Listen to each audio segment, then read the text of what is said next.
Gabby's story has captivated the nation. She was a beautiful, talented young lady who set out to make her dreams become reality.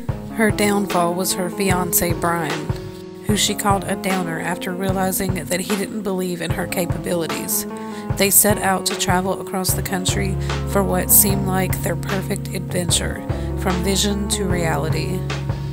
They traveled together from the beginning of July through August, and everything seemed to be smooth sailing.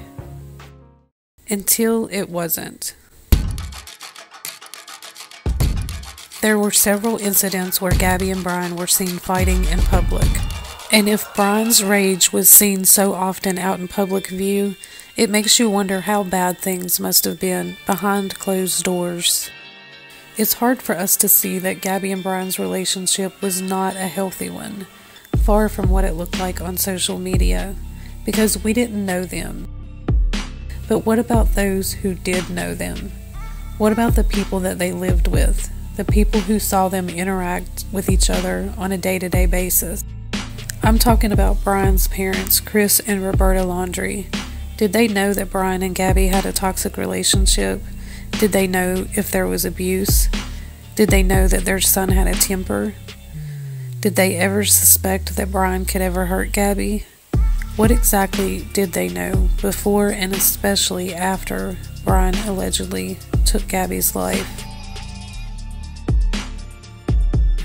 We don't know what Brian may have told his parents. We don't know exactly what they knew. But there are some things that we know that they knew based on certain circumstances. There are some truths that they, without a doubt, knew, even without Brian confessing the truth to them. This is what I want to talk about: the untold truth.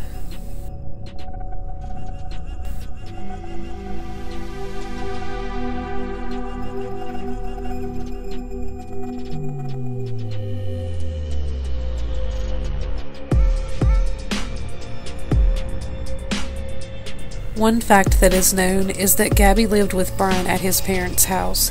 This was her current address and had been for about a year and a half. I'm sure you would all agree that when you live with someone, you get to know them on a more personal level. You see them on a day-to-day basis, you see them on their good days, and you see them on their bad days. You truly feel like you know them once they've lived with you. So one truth that we know without it actually being specifically told is that the Laundries knew Gabby on a very personal level. Because Gabby lived with them, they knew her more than most in-laws know their future daughter-in-laws.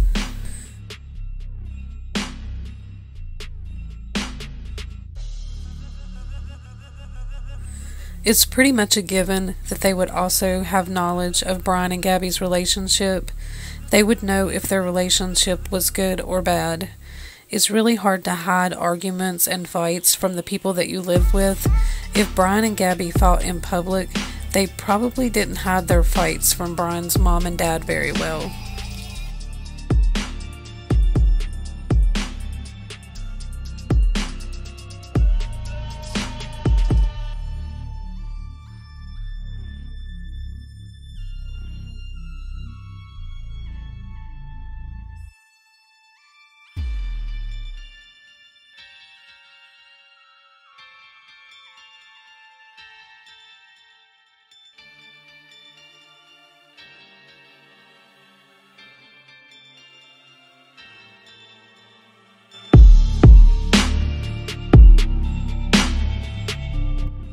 Brian's sister Cassie, who also at one point lived with Brian and Gabby, stated that it was typical for them to fight, separate from each other, and then come back together. If this was typical behavior for them, then it makes me wonder where they learned this process.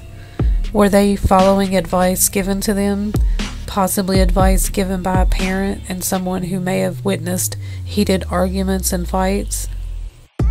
So when Gabby and Brian began planning and prepping for this trip, it makes sense that the parents would have some concerns.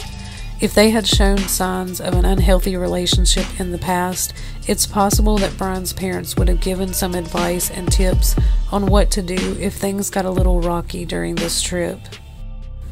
Once they had been on the road for a month or so, things probably seemed good. There were pictures shared of them at each location, and everything would have seemed like it was going as planned. Now here's the first sign that something may have been wrong. Brian flew home and left Gabby in Utah alone right after the DV incident in Moab. This is where it gets tricky because we don't know exactly why he really flew home, and we don't know what he told his parents. According to the Laundrie's lawyer, Brian returned home to get supplies and to empty a storage locker to save money. Am I crazy, or does something seem off here? Flying is expensive. He probably spent more on his flight there and back than the cost of the storage locker. Plus, Gabby's hotel for a week while he was gone would add even more to the expenses. From a parent's viewpoint, I would have suspected that something was wrong. I probably would have asked, "Why are you here? Is everything okay with you and Gabby? What's going on?" If they spent months to a year prepping for this, why wouldn't that have been something that they took care of before they left? Since Brian and Gabby's relationship was known to be rocky, it's reasonable to think that they would have suspected that something was wrong. I mean, your son is supposed to be away for several months, and suddenly he returns to clear out a storage locker. 4 days after Brian returned, Gabby would be seen for the last time. Then suddenly on September 1st, Brian returned back home. Brian came back home again without Gabby. He came home for a week and left his fiancée in a hotel several states away. Went back only to return again a few days later without Gabby. Even though we don't know exactly what Brian told his parents, we don't know exactly what the Laundries knew, it's very likely that they suspected that something had happened, whether Brian actually told them or not. He didn't have to say anything. Any parent would know that something was wrong.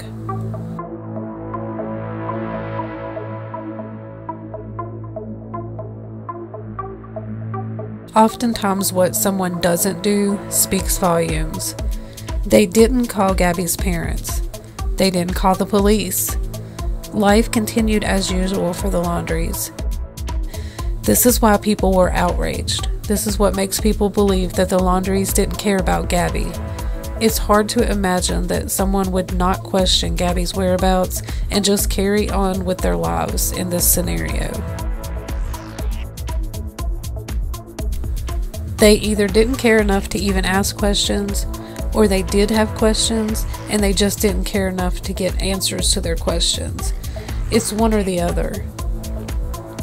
Either way, there's no excuse for not being concerned about another person's safety, period.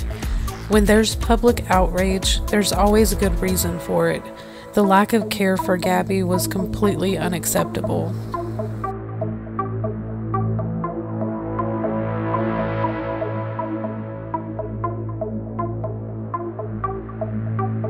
Next, Gabby's parents start calling Brian, Chris, Roberta, and Cassie. They called and texted to say, "We can't get a hold of Gabby or Brian, and we're starting to get really worried." Okay, so wait a minute. All of these other things have happened, and there's already so many suspicions that something is off, and now no one can get in touch with Gabby. At this point, the Laundries now know that Gabby's parents are unable to reach her, and that their son has returned home without her. They know that Gabby is not with her parents, and that she's not answering her phone.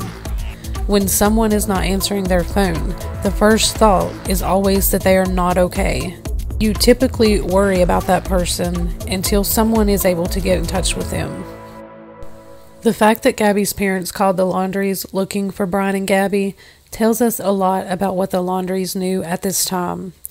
Gabby's parents thought that Gabby and Brian were missing. Not only did the Laundries know that Brian at least wasn't missing, but they knew that Gabby was. The most revealing thing about what the Laundries learned from Gabby's parents calling is that it revealed to them that Brian was ignoring their calls. If Gabby had just stayed behind, if she was safe somewhere, why would Brian ignore their calls? Why would he not just answer them and let them know where their daughter was? If the Laundries allegedly believed that Gabby was okay, if they believed whatever explanation their son had told them, none of it would have made sense when Gabby's parents started calling and texting them looking for her. With the knowledge that they had at the time, they would have known that whatever their son had told them was not true. They knew when Gabby's family called that Brian had done something to Gabby. It would have been blatantly obvious to anyone. So what did the Laundries do next? What they didn't do can be just as important. They didn't return Gabby's parents' calls, and they didn't call the police. What they did do was lawyer up. If the Laundries had no knowledge of what Brian had done, why would they lawyer up so quickly? One of the main reasons to get a lawyer is because you believe that you might be criminally charged or accused of committing a crime. I don't fault them for doing that, it's the smart thing to do, but speaking in terms of what knowledge they had, it shows that they knew that either they themselves or Brian had done something that they might be arrested for. Under their lawyer's advisement, they chose to not speak to anyone, which is understandable as far as not speaking to the media and answering questions. What's not understandable is them not at least reaching out to the Petitos. Even if my lawyer said not to, I would have went against it because not doing so just made them seem disrespectful and inconsiderate. I'm sure they could have come up with a statement to send condolences to the Petitos, to say, "I'm sorry if Brian has hurt Gabby." There was plenty they could have said without incriminating themselves. What they may have well said was, "We aren't interested in helping find Gabby. We don't want our son to get in trouble, and we don't want to get in trouble. It's more important for us to protect ourselves than it is for the Petitos to find their daughter."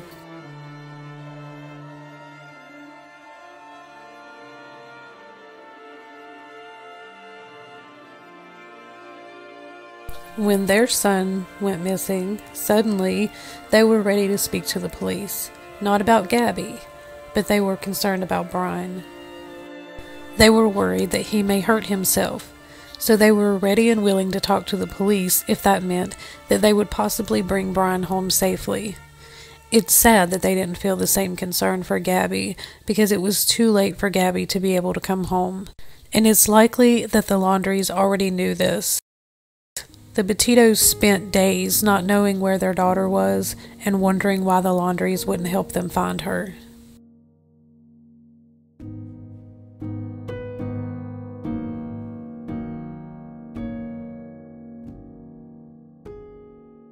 What Brian did to Gabby is not the Laundries' fault.